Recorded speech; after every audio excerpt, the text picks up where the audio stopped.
What is up YouTube, and welcome back to another 7 Nights video. And today we have a video pretty much targeting the newer players or beginners that are still stuck in normal adventure and can't quite make it to either nightmare or even the harder stages of normal where you're able to ruby farm for a lot of rubies and higher value. So because of this, I'm just going to give you guys some tips that are still stuck, and hopefully this video helps you guys out and allows you to progress a little bit further than you actually are right now. So the first thing I want to talk about is the biggest thing that I see a lot of newer players not have when they're stuck is having their characters actually 6-starred and +5'd. So the difference between a 6-star character and a 4-star character is very massive. So for example here, if I click on a character that is ungeared, which would be something like my ace, you can see my ace is at 5-star +5. You'll see that his base stats are at 2600 HP and 460 defense. If I click on oh really, you can see that her defense is almost half that, and her HP is also, I'd say like 2/3 of it. So basically, the stat bonuses from starring up and also +5ing is massive. So now let's actually talk about team comp. So a lot of people tend to run a lot of damage dealers when they first start the game, but all you really need in Adventure is one damage dealer. So you want to bring your TO or whatever damage dealer you have, whether it be Yunny or if you have Clawhan or something like that, or if you're using a free-to-play character because you didn't pull for anything, then you can use Ray right here. They give it to you for free at 6 stars. So whatever DPS you're using, you want to use, and then everything else you can just pretty much slot in with supports. So Rachel is a very good free-to-play support that you can use. Her buff is pretty good, but mostly because she has this damage increase from her Phoenix Strike for your defense reduction and your physical vulnerability debuff, and she also reduces the damage that bosses and certain mobs can take by a lot. Now, this won't really matter too much in bigger waves, but it's still very good to have. And then on top of that, you can use something like a Yui and Evan. So these are the two best rare characters for progressing right now, so you want to use Evan and Yui. These two are super strong when paired together, especially when you get more dupes into them, and just makes a really strong 4-man core. Then for your last spot, it's really up to you. You can slot in whatever support. Ideally, you want something with hard CC. For example, Kagura, who's currently running, has a Petrify, who's very good. If you have Vanessa, she has a Petrify as well. If you get lucky and pull like a Yushin, if I can find him, he has a Paralysis as well. So a hard CC is very good, or just another healer and support. Something like Karin is very good, which I recommend for newer players because she has a pretty solid revive and a very good heal as well.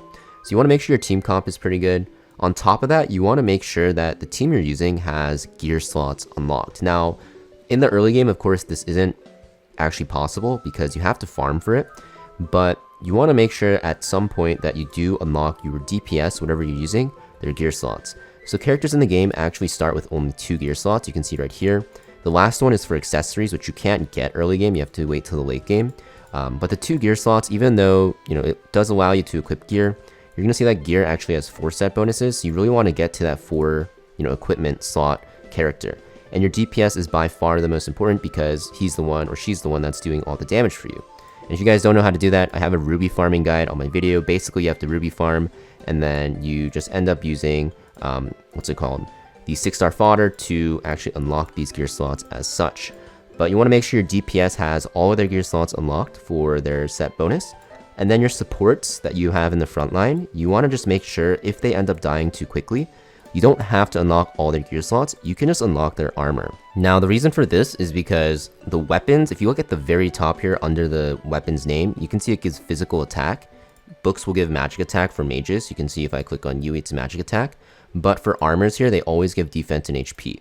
And of course, there's like that blue bar, which is like the main stat technically that rules to different ones. But the real base stats that are never going to change based on the type of equipment are at the top here. And it's going to be defense, HP versus attack. So unlocking that extra armor slot gives you more tankiness, which is great. And you can also just go for a blue main stat that has more tankiness as well, which will make your front line a lot tankier. So that's what I recommend about gear and your unlocking, I guess, with ultimate enhancement, because it's very, very important to actually do. Now, even though gear and like levels and stuff like that is very important, there's some other stuff that you want to actually do. So the first one I'm going to talk about is formation. So formations in this game are very, very important, especially if you're running like a single team comp unit. So I guess I won't show you a nightmare because it can get quite confusing because there's 2 teams. But if I go to a random stage here in normal, and I show you guys like my team comp, what you want to do is actually run the protective formation. The reason why is because the formations give different stats, and the protective formation makes your main DPS in the back get a ton of attack, and your front row to get a decent amount of defense. Now, you're not going to get as much defense as like something like this or this, right? But the thing is, with the protective formation, it just allows you to do way more damage. And your front line is usually going to be really tanky anyways, especially if you put them on full tank main stats. So it's going to be, very effective.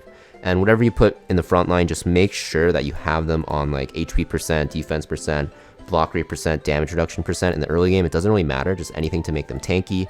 Same with the weapon, and you'll find that they're way tankier. Whatever's in the front is going to be getting hit more, so you want them pretty tanky. And, they don't have to do damage because they're supports.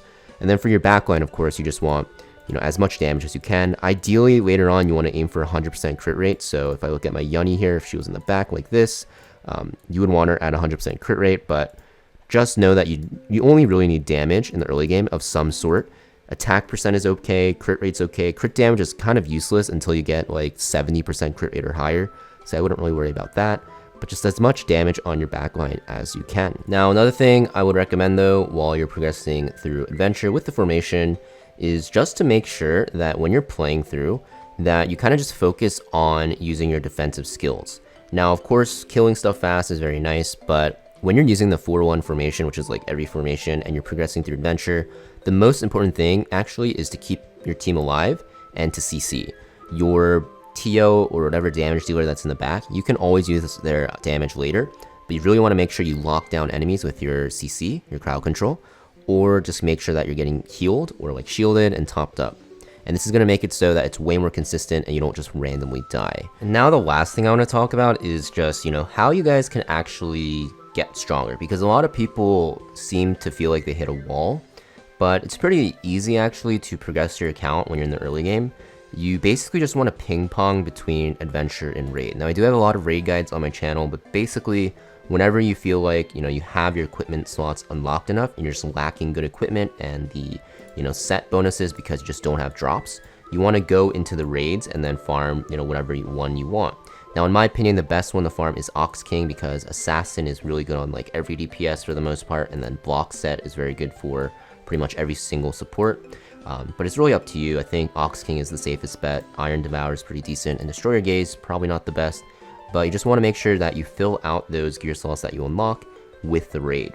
And then if you find that you don't have enough gear slots unlocked, what you want to do is actually Ruby farm. So you can set up the Ruby farm by going to Adventure and then, going to, whatever stage -1 and then pressing Ruby farm. Now, I do have a guide on that on my channel that's really in depth that I talked about before, but you really want to check that out if you don't know what I'm talking about, because Ruby farming is the core of the game. It allows you to do a ton of stuff, even summon more, so it's very, very important.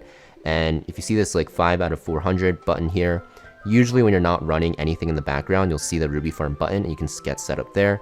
But I do have a complete guide on my channel that I recommend checking out if you guys don't know about Ruby farming.